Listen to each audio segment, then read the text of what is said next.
Bonjour, cher futur ingénieur. Vous avez mis en place le diagramme de classe de votre solution informatique. Vous avez développé la solution et dans la phase finale, vous allez donc vous rendre compte que donc vous rendez compte qu'il y a des problèmes au niveau de votre implémentation. C'est-à-dire, par exemple, votre implémentation euh, ne permet pas d'ajouter un aspect évolutif à votre solution.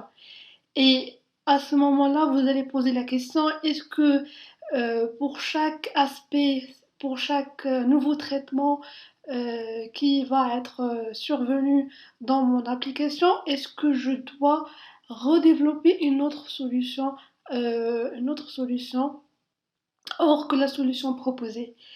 Et ou bien je dois réfléchir à des solutions que je peux facilement les adapter au niveau de ma conception de la solution et donc pour éviter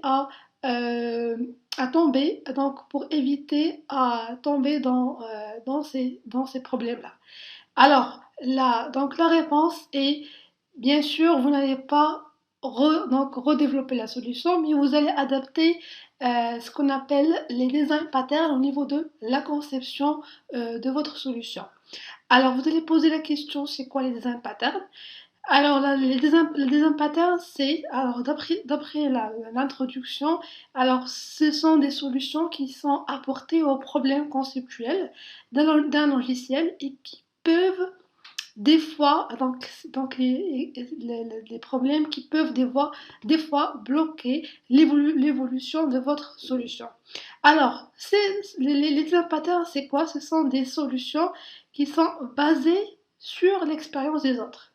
C'est-à-dire, en se basant sur l'expérience des autres, donc vous avez déjà donc des patrons de conception qui sont déjà établis et vous allez seulement les adapter selon le problème, c'est-à-dire selon le cas ou donc le cas euh, qui correspond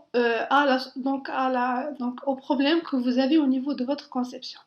Alors, parmi ces design patterns, vous allez trouver qu'il y a 23 design patterns, alors qui sont catégorisés, qui sont catégorisés en trois parties. Alors, il y a les patterns de la conception. Alors, c'est quoi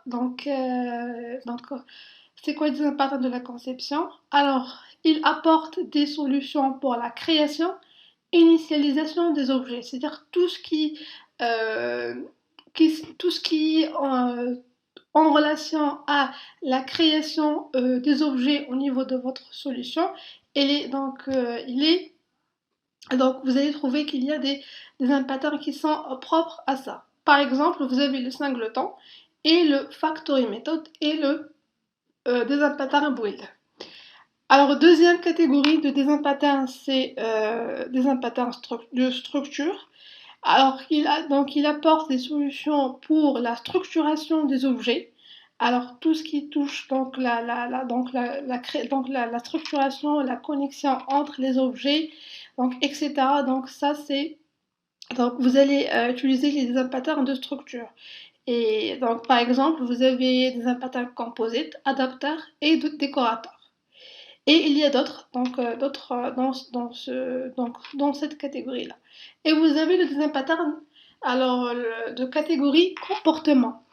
Donc, il apporte des solutions pour l'implémentation des comportements de l'objet. Et donc, par exemple, vous avez le stratégie Observer Visitor. Alors, ce qu'il faut retenir au niveau des design patterns, c'est que soit dans les patterns de catégorie création ou de structure ou de comportement, alors elle vise à quoi? Elle vise à garantir une solution informatique qui est ouverte à l'évolution, c'est-à-dire ouverte à l'extension et fermée à la modification. D'accord?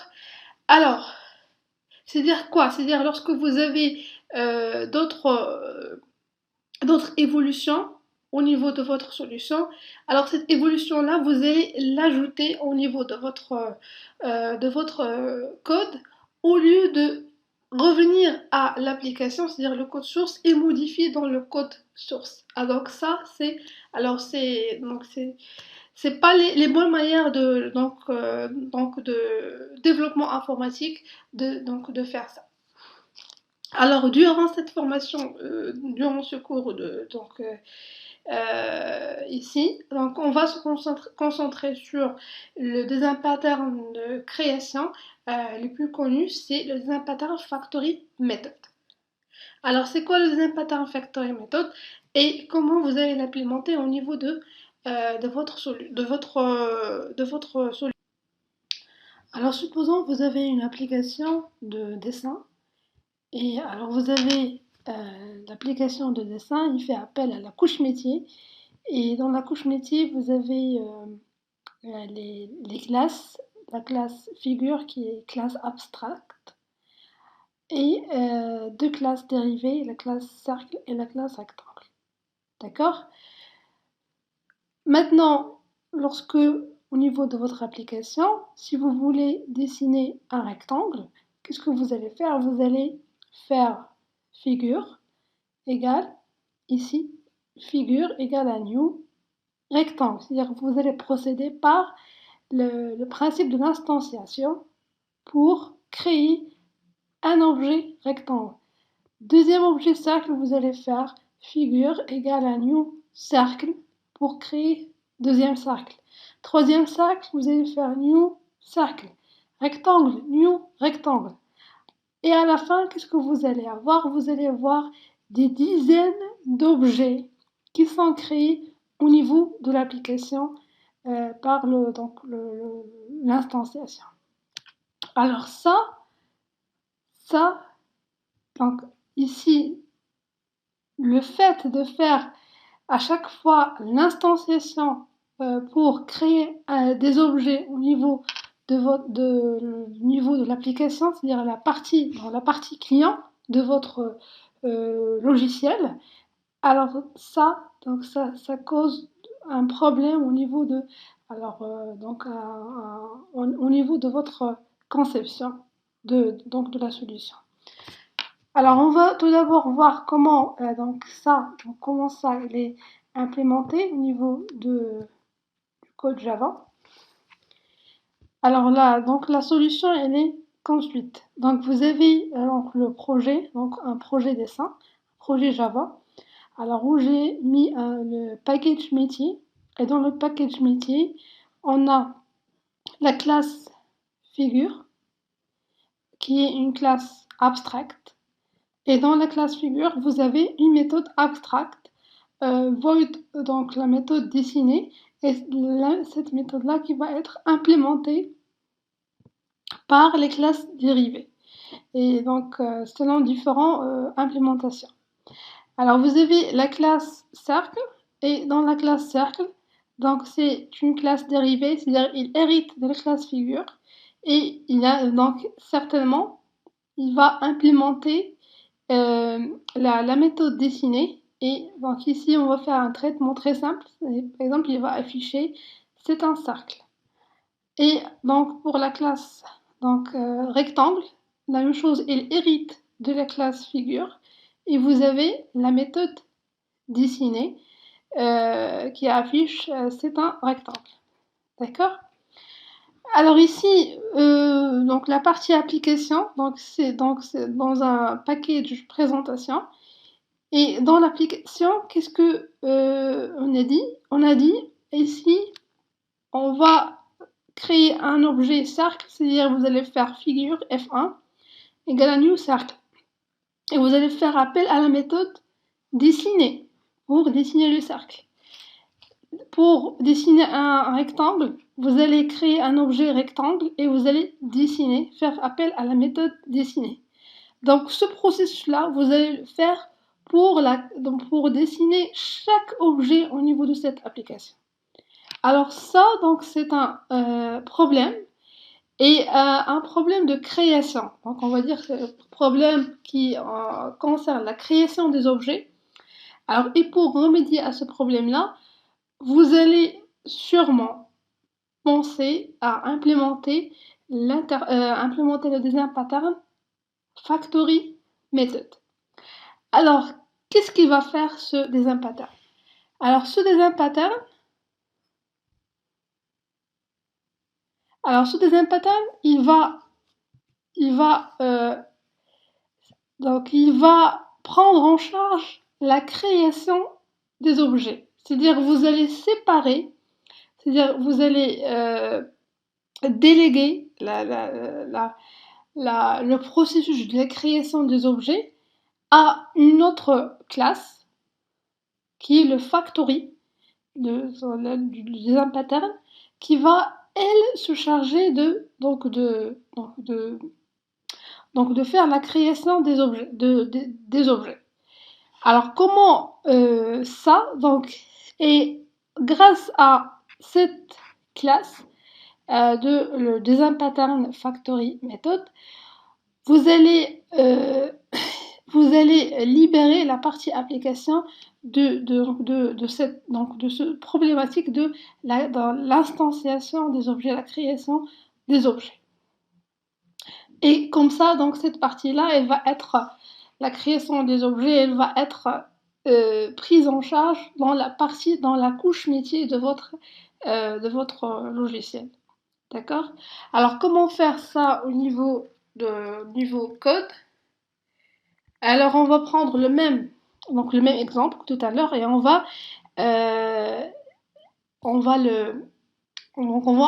résoudre le problème en implémentant le design pattern factory method.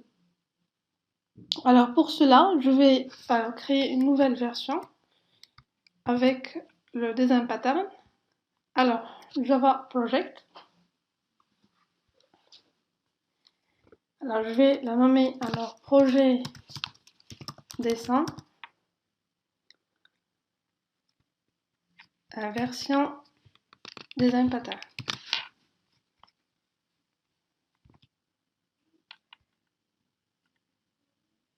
Alors, dans cette version, qu'est-ce qui va changer? Alors, je vais prendre tout d'abord la partie qui ne va pas changer. Alors, c'est la partie métier. Alors, dans la partie métier, donc je vais prendre cette partie métier-là et je vais la coller au niveau de mon projet.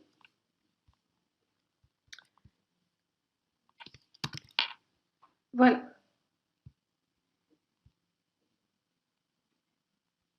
Alors, ce qui va changer, on a dit, c'est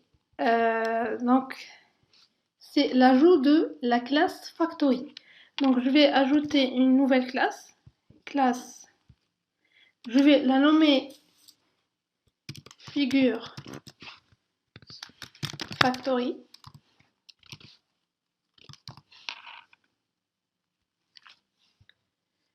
Et dans cette classe-là, je vais définir une méthode qui va permettre de construire l'objet selon le contexte. D'accord? Alors, c'est-à-dire, j'aurai besoin d'une méthode, public de type figure, qui va retourner une figure ici, pour notre cas, get figure. Et qui va recevoir comme argument, je vais lui donner comme argument une énumération type fig type. Alors je vais déclarer tout d'abord l'énumération create enum. OK. Et alors pour enum, qu'est-ce qu'on a? On a les types d'objets qu'on va créer, c'est quoi? On a soit rectangle ou bien un cercle. Voilà. Maintenant, je reviens à la méthode. Alors dans la méthode, ici, je vais retourner soit un objet cercle ou bien un objet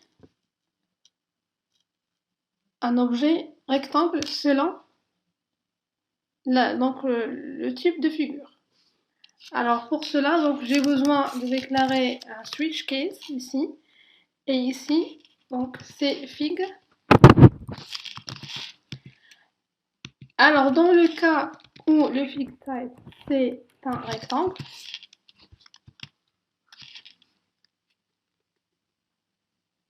rectangle,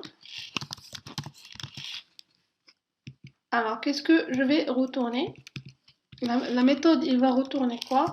Il va retourner new rectangle. Il va retourner un objet de type rectangle. Alors, dans l'autre cas, case circle, qu'est-ce qu'il va retourner? Alors, dans le cas de cercle, la méthode va retourner un objet de type cercle, new cercle. Voilà. Et alors pour default, qu'est-ce qu'il va retourner? Il va retourner return. Voilà.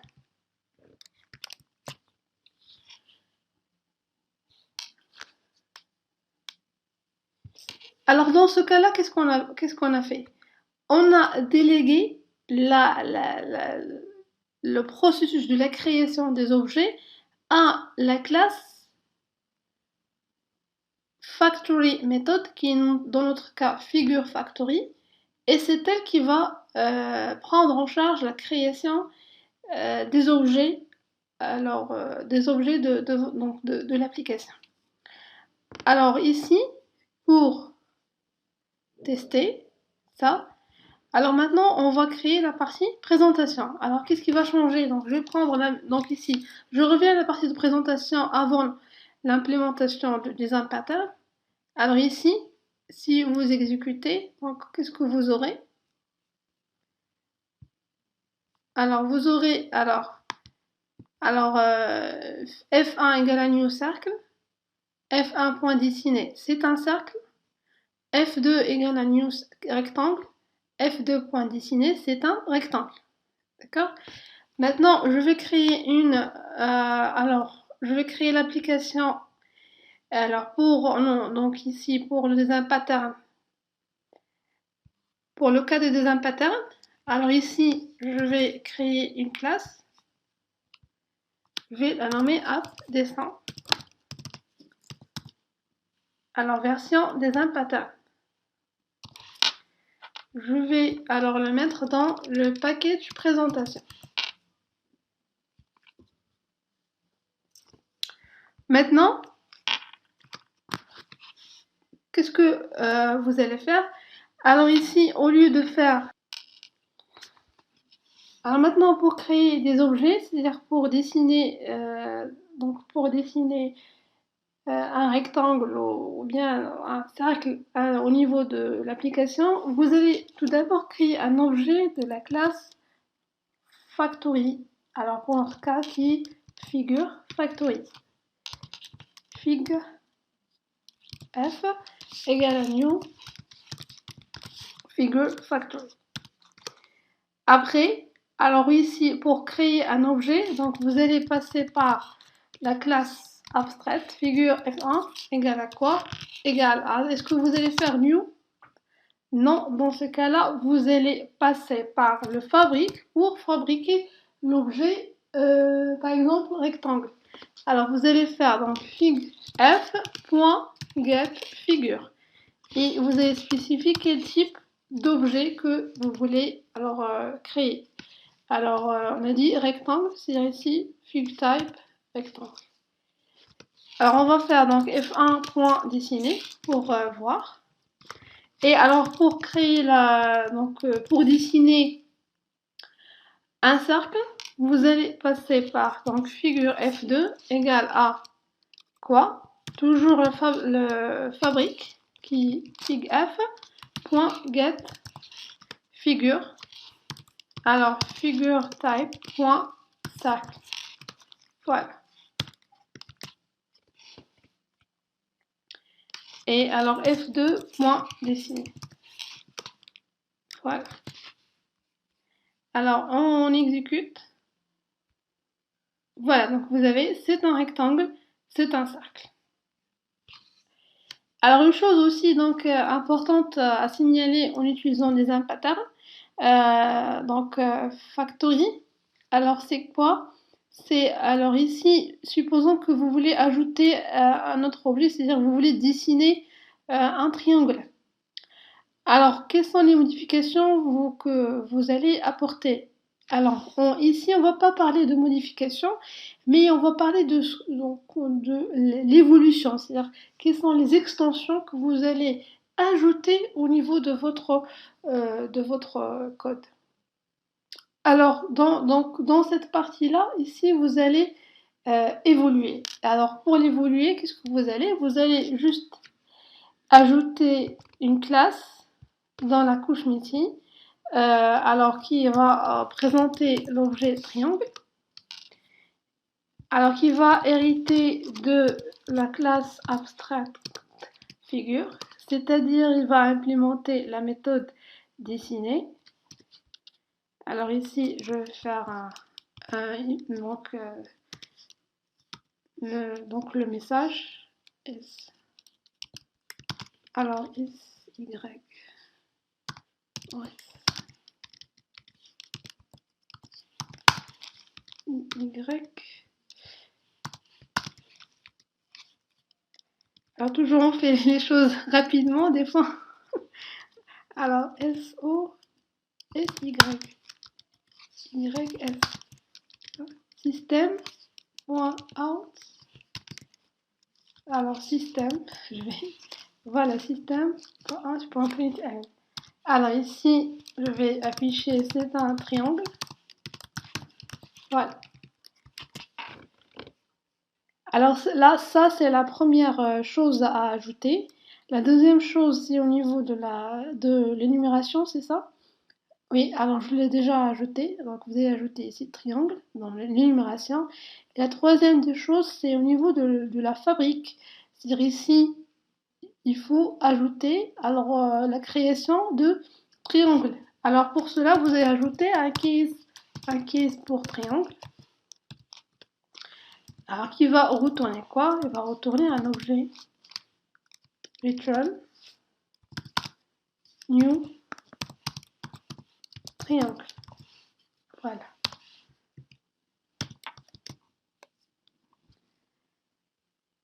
Alors c'est ce que vous avez à modifier. Maintenant pour dessiner un triangle, vous allez directement faire alors figure